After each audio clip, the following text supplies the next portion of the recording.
ઠાકોર સમાજનું બંધારણ બનાવવામાં આવ્યું અને ઠાકોર સમાજના તમામ નિયમો બનાવવામાં આવ્યા, જેમાં ડીજે ન લઈ જવું અને તમામ કલાકારો પર પ્રતિબંધ મૂક્યો.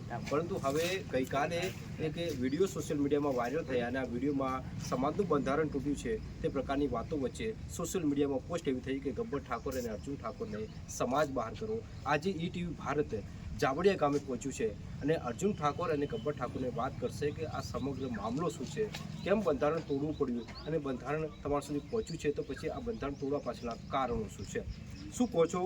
ગઈકાલે વિડીયો સોશિયલ મીડિયામાં વાયરલ થયા, ડીજે સાથે વરઘોડું કાઢ્યું, કેમ બંધારણ તોડવું પડ્યું? પહેલાં તો બંધારણ તોડ્યું જ નથી અને જે કોઈ અમારા ગામમાં મિટિંગ બી થઈ નથી. દરેક ગામમાં જે બંધારણ કર્યું છે એમને ગામ ભેળું કર્યું છે આગેવાનોને, પછી એમને એક નિયમ નક્કી કર્યા છે કે આપણે શું શું કરવું, શું શું ના કરવું. પણ અમારા ગામમાં એવું કોઈ થયું નથી. જે ઘર ધણીના જે લગ્ન હતા એ વ્યક્તિ ઓલરેડી અઠવાડિયા 10 દિવસ પહેલાં આયોજન કર્યું હતું કે ગામ ભેળું કરીને હું આનું પાલન કરું, પણ ગામ કોઈ આવ્યું નથી. એટલે આજે બંધારણ તૂટ્યું છે. કાલના વિડીયો સોશિયલ મીડિયામાં આવ્યો, સમાજના લોકો તમને બાયકોટ કરી રહ્યા છે સોશિયલ મીડિયામાં, એ લોકોને શું કહો છો? સમાજના આગેવાનોને શું? સમાજ કહે છે કે તમે ગદ્દાર છો એક શ્રાવણની ભૂલમાં. કદાચ આટલો મારો વિરોધ કર્યો, કદાચ જે 150 ઘર તૂટ્યા, કદાચ દારૂનો આટલો વિરોધ કર્યો તો સમાજની અંદર ખૂબ પ્રગતિ થત.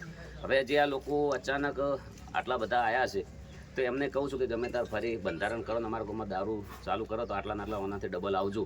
અને કદાચ જે બધા જે આટલા આગેવાનો છે એના અંદર અમે આજના દાડા સુધી કોઈ દાડો સમાજના વિરોધ જ્યાં નથી. અને જે અમુક લોકો ફોન કરીને બહુ નેગેટિવ બોલી રહ્યા છે, એમને કોઈ હક નથી કે મને નેગેટિવ બોલવાનો. અને કોઈ બી સમાજનો પ્રશ્ન હોય, સમાજનો વ્યક્તિ હોય તો એક બીજો હરુભરું વ્યવસ્થિત રીતે વાત કરી, સમાજના સંસ્કાર છે. આડાવડા બોલવા એ સમાજના સંસ્કાર નથી. આજે સમાજની અહીંયા બેઠક છે, સમાજ કે જે બંધારણ તોડ્યું છે, શું પક્ષ રાખશો તમે? બંધારણ તોડ્યું જ નથી. તોડ્યું તો જેમ કે અમે જે 42 સમાજની અંદર અમારે મિટિંગ થયેલી હતી એનું આખી પત્રિકા મગાવી છે. એ પત્રિકા મેં આખી વોસી છે અને એ પત્રિકા વોસીને એના પછી અમે આયોજન કરેલું. ગબ્બર ઠાકોર બી આપણા સાથે છે, તેમની જોડે વાત કરીશું. ગઈકાલે તમે ડીજે ઉપર બેસીને લાઈવ વરઘોડું છે, તમે ગીત ગાઈ રહ્યા છો, સમાજ કહી રહ્યું છે બંધારણ તોડ્યું છે, શું બોલો? તો પહેલી વાત તો બધાને જય સદારામ બાપા, જય ઠાકોર સમાજ. અમે કોઈ બંધારણ તોડ્યું જ નહીં, કારણ જે બંધારણ બનાવ્યું હતું એ બંધારણ અમે વાંચ્યું હતું અને ફર્સ્ટ શબ્દોમાં લખેલું છે કે તમે જાન લઈને જો ત્યાં તમે ડીજે ના લઈ જશો. તો તમે ડીજે લઈ ગયા નહીં. અમારા ગામમાં અમે કાકાના છોકરાનું વરઘોડું કર્યું ગાવામાં. સંગીતની લાઇનની અંદર પણ અલગ અલગ પ્રકારના જે ડીજે હોય છે, લાઈવ પ્રોગ્રામ, લાઈવ ગરબા, સંતવાણી, ભજનવાણી, અલગ અલગ બધું હોય છે. અને અમે અમારા ધંધામાં કમસે કમ 20 વર્ષથી મહેનત કરી છે, રાત દિવસ કાળી મજૂરી કરી છે, ઉજાગરા કર્યા છે, ખૂબ મહેનત કરી છે અને હવે અમે આ સ્થાન પર પહોંચ્યા છીએ. તો સમાજ અમને એમ કહે છે કે તમારું ગાવાનું સમાજ માટે હાનિકારક છે, તો અમે ચલો કે સમાજ કહેશે તો સમાજ માટે બંધ કરી દઈએ.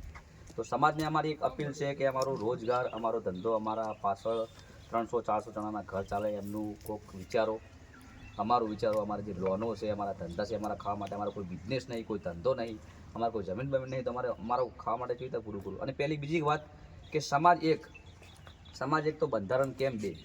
અમારે અહીંયા 2 બંધારણ થયા છે. કેવી રીતે 2 બંધારણ, શું કહો? અમારે સમાજના આગેવાન જે અમારે 42 ગોળ છે એની અંદર અમારે નવઘણજી ઠાકોર આગેવાન છે, બહુ મોટા આગેવાન, એ ચંદનજી એમના બધા સાથે મળીને કમસે કમ 5000-10,000 વ્યક્તિની સાક્ષીમાં સદારામ બાપાની સોગંદ ખાઈને બધું બનાવ્યું છે એમને વડું.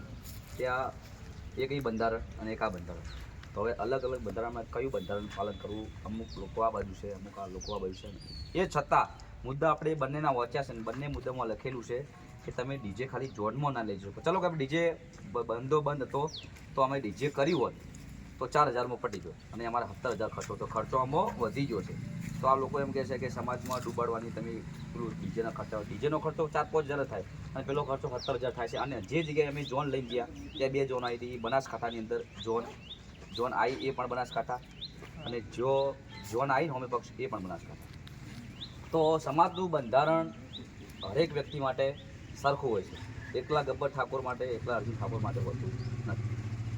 આજે સમાજના લોકો આવી છે, એ કયા બંધારણવાળા આવી છે? તમે જે કહો છો 2 બંધારણો છે, તો આજે ત્યાં લોકો અહીંયા આવીને તમને વાત કરી રહ્યા છે? જે અત્યારે છે અમારા ગામમાંથી જે ઓગળ બાપાની મિટિંગ થઈ અમારા ગામમાંથી 5 જણા ગયા હતા, એમને આવીને અમારા ગામમાં કોઈ મિટિંગ ના કરી, અમને કોઈ કીધું નહોતું. અમારા કાકાએ બધાને કીધું હતું કે આપણે ગામ ભેળું કરીને શું નિર્ણય લેવો છે, તમે બધા ગામના આગેવાનો ભેળા થો. પણ જે 5 જણા જ્યાં એમને ફોન કરીને કહી દીધું કે આપણે તમે ડીજે કરી દો. અને પછી ડીજે કર્યા પછી જે આગેવાનો જ્યાં હતા એમને જ ફોન કર્યો પેલી જગ્યાએ કે આમને બંધારણ તોડ્યું છે. એટલે જે અમારા ગામના 4-5 જણા છે ડબલ બાજુ 2 બાજુ. એટલે આવા લોકોના કારણે સમાજની અંદર અંદરો અંદર વિરોધ થતો હોય છે. શું કહો છો જે લોકોએ તમને ડીજે વગાડવા હતો એ લોકોએ તમારો વિરોધ કર્યો, શું કહો છો?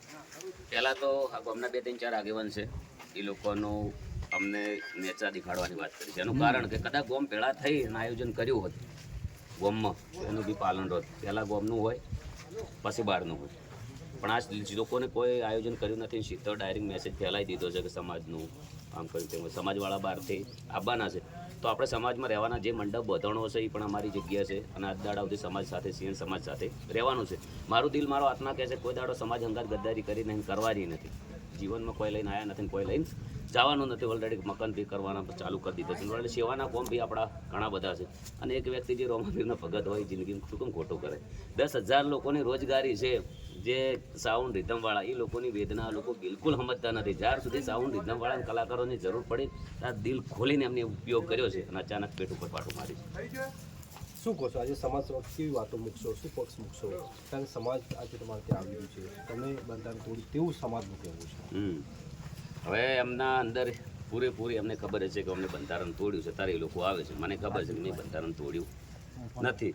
આપણે પત્રિકા બતાવું છું એમને કે આ પત્રિકા તમે વાંચો, અને કદાચ પત્રિકા વાંચવા થતા હીરા કહે કે તમે બંધારણ તોડ્યું છે તો ગામમાં અમારે કોઈ મિટિંગ થઈ નથી.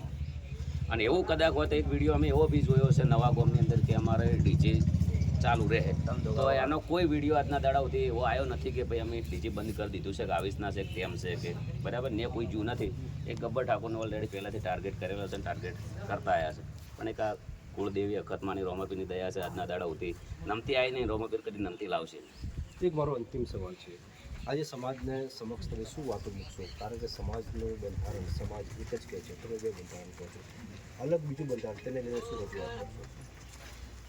તો સમાજે જે બે બંધારણ રહ્યા છે બંને કંકોત્રી અમારી જોડે છે. જે નવગણજીએ અમારે 42 સમાજનું કર્યું એ પણ અમારા જોડે છે, અને જે ઓગળ બાપાએ કર્યું બધાએ પ્રસાદી મળીને એ પણ બંને નોંધોની અંદર લખેલું છે કે તમે ડીજે જાનમાં ના કરી શકો, જોનમાં ન લઈશું. હવે ફર્સ્ટ લખ્યું છે જે અમારે નવગણજીએ 42 સમાજની અંદર ઘરે તમે ધમધોકાર વગાડો, ઘરે ગરબા કરી શકો, લાઈવ કરી શકો, ડીજે શકો, હોમે પક્ષમાં ના લઈ જશો.